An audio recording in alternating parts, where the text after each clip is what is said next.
Hi, my name is Jeffrey Spees, the co-lead and lead developer of the Open Science Framework. I'd like to very quickly demonstrate several features of the OSF. The first thing we need to do is create a new project. Immediately after creating the project, we have access to a variety of tools, including wikis, real-time statistics, file management, and logs of who does what and when they do it. Components allow us to organize projects into modular entities. These components have the same features as projects. They can also have independent authorship lists.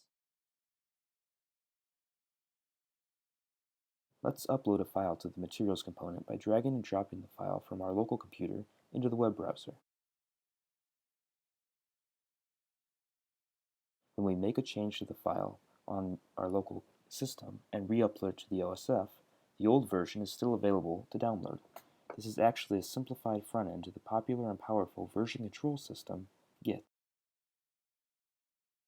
At this point, we may want to give access to the materials to a collaborator. This is done very simply by finding the person in the system and adding them to the project.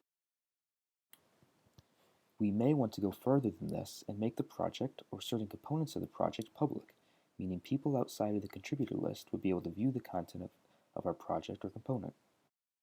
Once a project is public, others can extend our work by clicking the fork button. This copies the content of a project into one's own project space, leaving that person as the only contributor but displaying a link to the original, so we always get credit for our work, even if others use and extend it. Now that we have materials in the system, we may be ready to begin collecting data.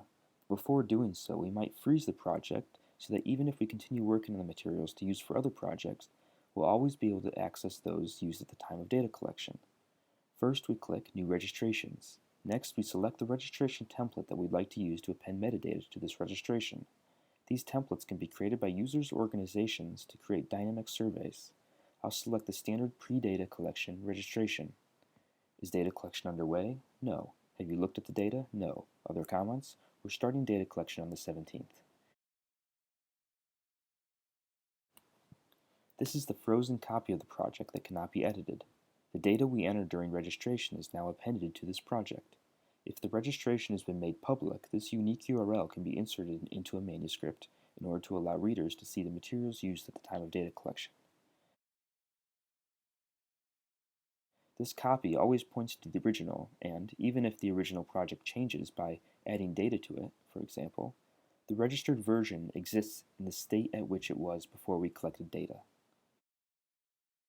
This will conclude our demonstration of the main features of the Open Science Framework. Thank you for your time.